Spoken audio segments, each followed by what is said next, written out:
Assalamualaikum warahmatullahi wabarakatuh. Selamat siang. Pada hari ini kita akan melanjutkan perkuliahan kita tentang reinforcement learning. Saya akan share bahannya ya.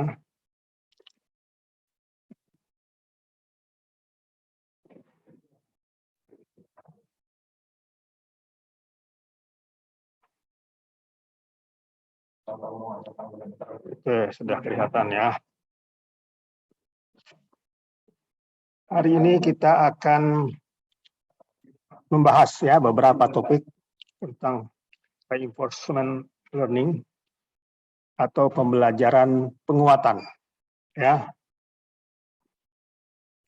Yang pertama itu tentang apa itu pembelajaran penguatan, kemudian komponen penting metode pembelajaran penguatan dan bagaimana reinforcement learning itu bekerja, dan algoritmanya bagaimana, karakteristik pembelajarannya, jenis pembelajarannya, lalu model, dan bagaimana perbedaan antara pembelajaran penguatan dengan pembelajaran yang diawasi, lalu apa aplikasi bagi pembelajaran penguatan, mengapa kita perlu menggunakan reinforcement learning, dan kapan kita tidak perlu menggunakan reinforcement learning.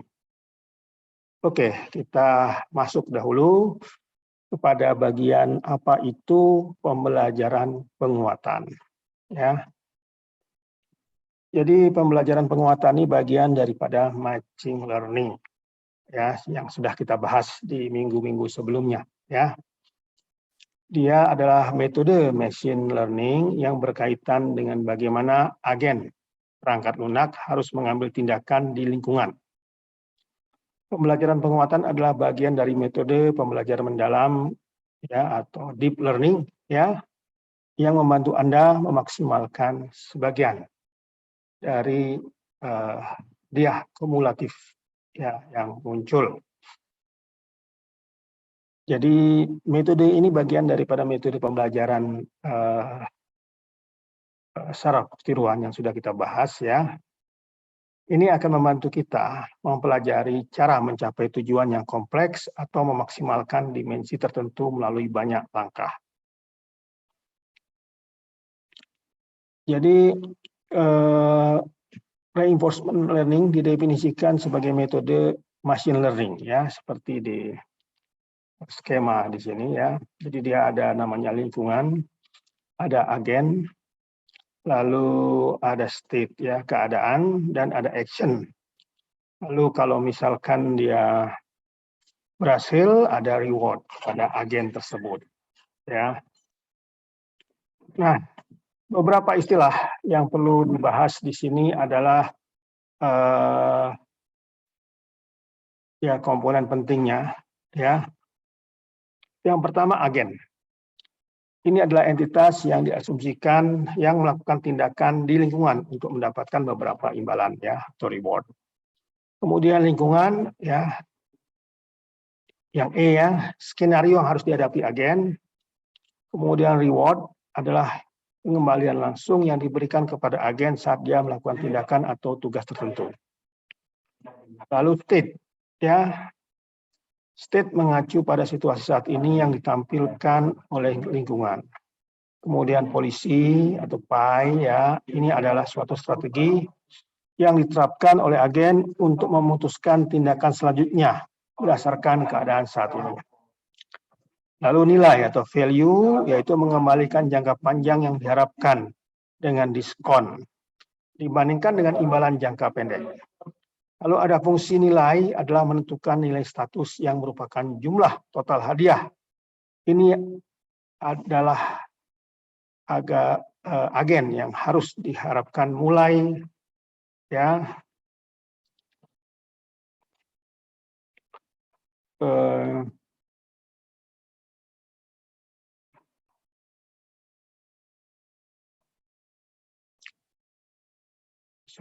mulai untuk dari agen yang harus mengharapkan ya, atau hadiah ini yang diharapkan oleh agen ya. Jadi ini beberapa istilah ya.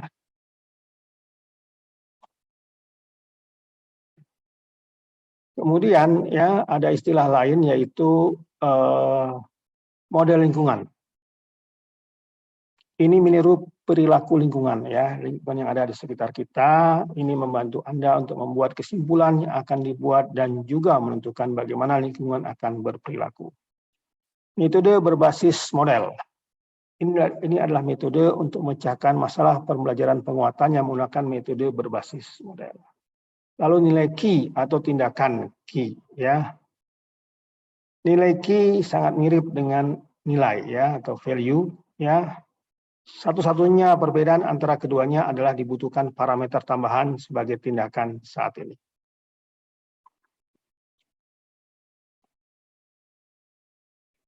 Bagaimana ya reinforcement learning bekerja? Nah, mari kita bisa melihat ya contoh sederhana yang membantu Anda mengilustrasikan mekanisme pembelajaran penguatan. Misalkan kita punya kucing ya. Kita ingin mengajarkan kepada kucing bagaimana dia bisa duduk, bisa berjalan, dan sebagainya ya. Maka yang jadi agen adalah kucing. Kemudian kita kasih perintah, suruh berjalan. Ayo berjalan. Nah ternyata kucing berjalan ya. Nah keadaan kucing duduk itu disebut dengan state. Lalu ketika dia berjalan itu action. Nah setelah dia berjalan kita akan kasih reward ya. Nah, walk itu adalah action yang dilakukannya.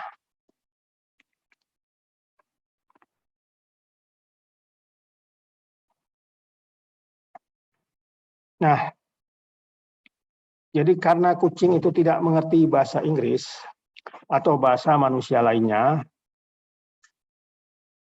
kita tidak dapat memberitahunya secara langsung apa yang harus dilakukan. Sebaliknya, kita mengikuti strategi yang berbeda. Jadi kita harus memiliki strategi bagaimana agar kucing bisa mengikuti perintah kita. Ya. Jadi kita melihat situasi dan kucing mencoba merespon dan berbagai cara. Jika respon kucing sesuai dengan keinginan, maka kita akan berikan ikan. Sekarang setiap kali kucing dihadapkan pada situasi yang sama, kucing melakukan tindakan serupa dengan lebih antusias dengan harapan mendapatkan lebih banyak hadiah, reward ya, atau makanan. Ini seperti belajar bahwa kucing mendapatkan dari apa yang harus dilakukan dari pengalaman positif.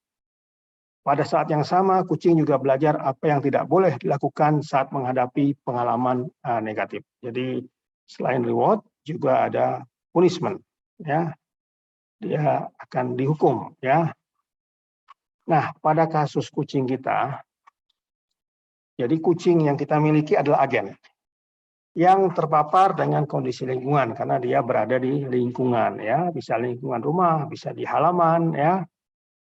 Kemudian ketika kucing Anda duduk, ya, lalu kita perintahkan berjalan, ya, atau perintah lain sehingga kucing itu mulai melakukan aksinya. Nah, kucing ini sebagai agen dan agen kita itu bereaksi untuk melakukan transisi tindakan dari satu keadaan ke keadaan lain. Misalnya, ya, kucing Anda berubah dari duduk menjadi berjalan. Reaksi agen adalah tindakan atau action, dan kebijakan adalah metode memilih tindakan yang diberikan keadaan ya dengan harapan hasil yang lebih baik. Setelah transisi, ya, maka kucing itu akan mendapatkan hadiah atau penalti apabila dia tidak melakukan sesuai yang kita inginkan. Ya. Nah, di sini ada 3 pendekatan untuk mengimplementasikan algoritma reinforcement learning. Yang pertama adalah berbasis nilai. Dalam metode pembelajaran penguatan berbasis nilai, Anda harus mencoba memaksimalkan fungsi nilai V, ya, V, ya, value, ya. Dalam metode ini, agen mengharapkan pengembalian jangka panjang dari keadaan saat ini di bawah kebijakan yang ada, ya. Kemudian berbasis kebijakan. Nah, dalam metode reinforcement learning berbasis kebijakan, Anda mencoba membuat kebijakan sedemikian rupa sehingga tindakan yang dilakukan dalam setiap negara bagian membantu Anda mendapatkan imbalan maksimal di masa depan. Jadi, reinforcement learning ini bisa digunakan untuk menyelesaikan masalah-masalah politik ya, karena ada berbasis kebijakan ya. Nah, metode berbasis kebijakan ini ada melakukan dua metode, yaitu deterministik, yaitu untuk keadaan apapun tindakan yang sama dihasilkan oleh setiap kebijakan. Lalu ada stokastik, ya, setiap tindakan memiliki probabilitas tertentu yang ditentukan oleh persamaan berikut, ya. Jadi N A per S itu sama dengan peluang A per A ya, atau A bagi S itu sama dengan S, yaitu persamaan stokastiknya. Kemudian berbasis model, dalam metode reinforcement learning ini Anda perlu membuat model virtual untuk setiap lingkungan, agen belajar untuk tampil di lingkungan tertentu. Berikut ini adalah karakteristik penting dari pembelajaran penguatan. Yang pertama, tidak ada pengawas, hanya bilangan asli atau sinyal hadiah. Jadi hanya kita, kalau dia melakukan, akan dapat reward. Ya. Kemudian pengambilan keputusan berurutan. Lalu waktu memainkan peran penting dalam masalah penguatan. Lalu umpan balik, yaitu dia tidak langsung, ya, ada delay, tidak instan. Jadi seperti tadi kalau kucing dia sudah dapat hadiah, itu artinya umpan baliknya dia dapat reward. Ya. Kemudian tindakan agen itu menentukan data selanjutnya yang akan diterima. Nah, dua jenis metode pembelajaran penguatan adalah positif, ya. Ini didefinisikan sebagai suatu peristiwa yang terjadi karena perilaku tertentu. Ini meningkatkan kekuatan dan frekuensi perilaku dan berdampak positif pada tindakan yang diambil oleh agen. Jenis penguatan ini membantu Anda memaksimalkan kinerja dan mempertahankan perubahan untuk periode yang lebih lama. Namun, terlalu banyak penguatan dapat menyebabkan optimasi status yang berlebihan, yang dapat mempengaruhi hasil. Kemudian metode negatif. Penguatan negatif didefinisikan sebagai penguatan perilaku yang terjadi karena kondisi negatif yang seharusnya dihindari atau dihentikan. Ini membantu Anda menentukan standar kinerja minimum. Namun kelemahan dari metode ini adalah menyediakan cukup untuk memenuhi perilaku minimum. Jadi dia kalau positif, kalau dia melakukan tindakan positif maka dapat reward. Tapi yang negatif ini jika dia melakukan tindakan yang negatif, dia dapat punishment, ya. Jadi kalau yang negatif ini tentu kalau salah terus dia akan menghasilkan kinerja yang minimum.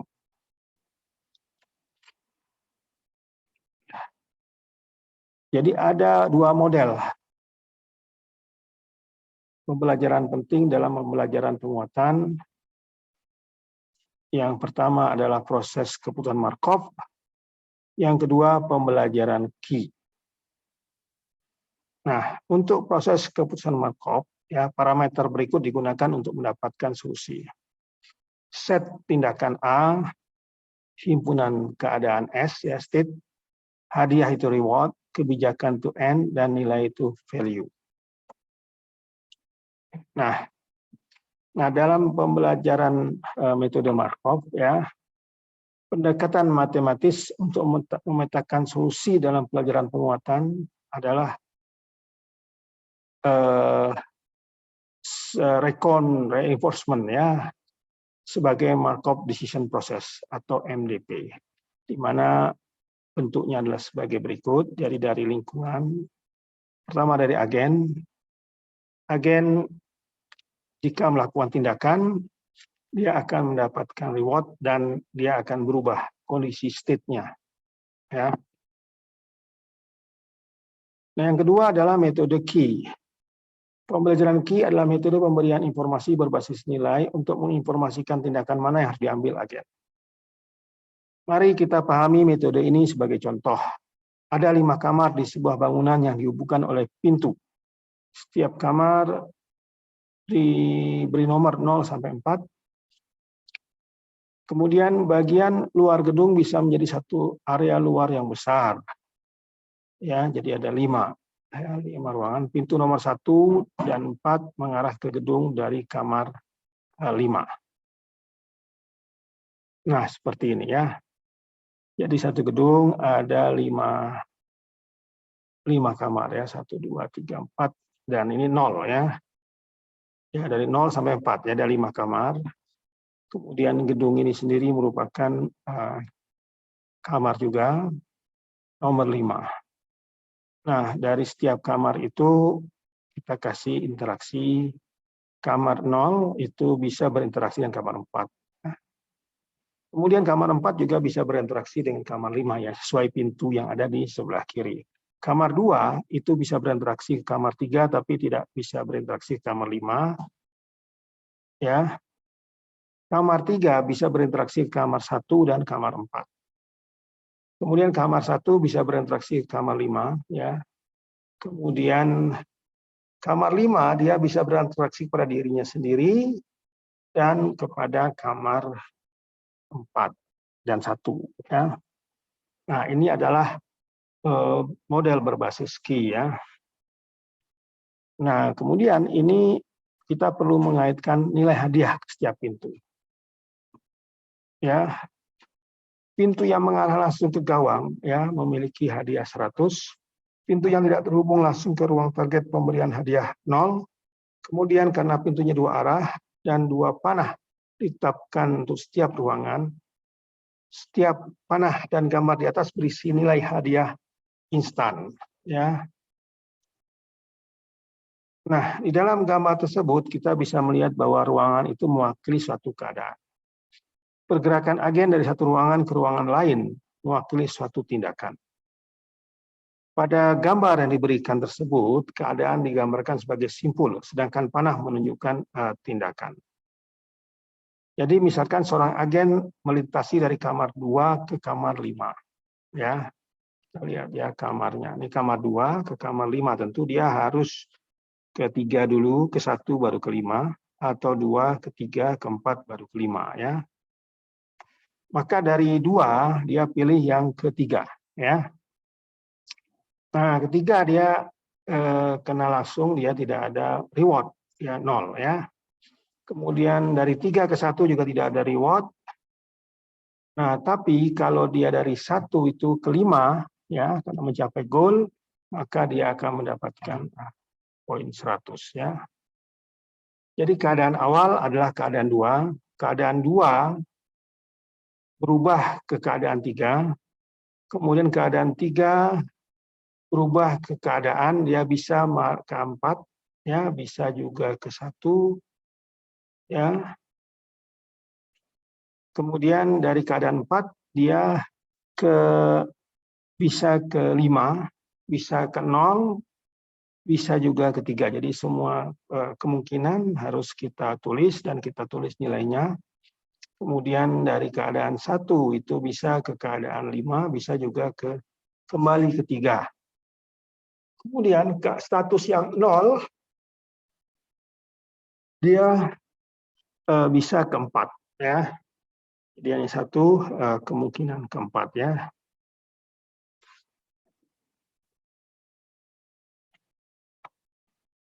Dengan nilai 0.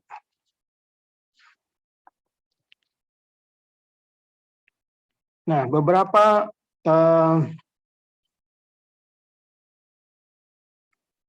perbedaan antara pengajaran penguatan ya dengan pelajaran yang diawasi. Jadi reinforcement learning dengan supervised learning ya.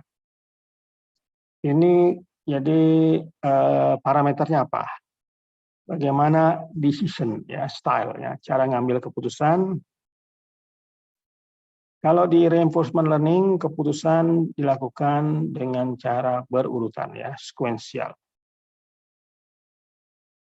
Kalau di supervised learning keputusan dibuat pada input dan diberikan di awal. Kemudian bagaimana mereka bekerja? Jadi kalau di reinforcement itu bekerja berkaitan dengan lingkungan, kalau di supervised learning itu work on pada example atau diberikan dari berdasarkan sampel data, jadi berdasarkan data. Kemudian bagaimana ketergantungan pada keputusan, ya, pada reinforcement learning, ya, dia keputusan itu tergantung, ya.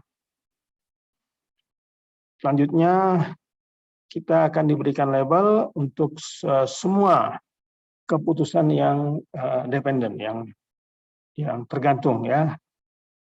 Nah, kalau supervised learning itu keputusan dia independen, jadi bebas, ya, untuk setiap komponennya. Kemudian label akan diberikan untuk setiap keputusan. Kemudian untuk yang cocok, yang terbaik, ya. Kalau yang reinforcement learning itu cocoknya untuk support atau di dalam kecerdasan buatan yang berkaitan dengan human interaction, ya. Kalau yang supervised learning itu beroperasi secara interaktif dengan software, sistem, atau dengan aplikasi. Contoh reinforcement learning adalah catur, ya. Catur itu ya banyak sekali kemungkinannya, ya, gerak sini gerak situ. Kemudian supervised learning itu lebih banyak ke object recognition.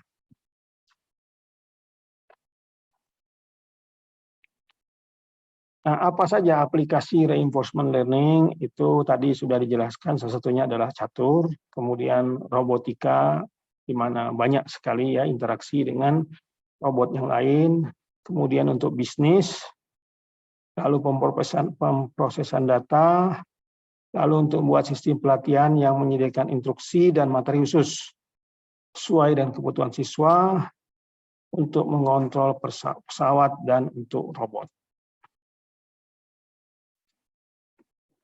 Kenapa kita perlu menggunakan reinforcement learning, ya?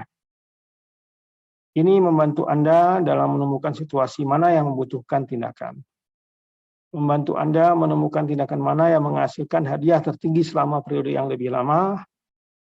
Pembelajaran penguatan juga menyediakan agen pembelajaran dengan fungsi hadiah. Ini juga memungkinkan untuk mengetahui metode terbaik untuk mendapatkan hadiah besar. Ya, kapan, ya, tidak menggunakan pembelajaran reinforcement learning ini, ya. Anda tidak dapat menerapkan metode pembelajaran reinforcement learning pada situasi berikut, ya. Ya, ketika Anda memiliki cukup data, ya, untuk menyelesaikan masalah dengan metode pembelajaran yang diawasi. Kemudian reinforcement learning membutuhkan komputasi yang berat dan memakan waktu ketika ruang aksinya besar. Jadi ketika sumber daya kita terbatas, sebaiknya kita tidak menggunakan reinforcement learning.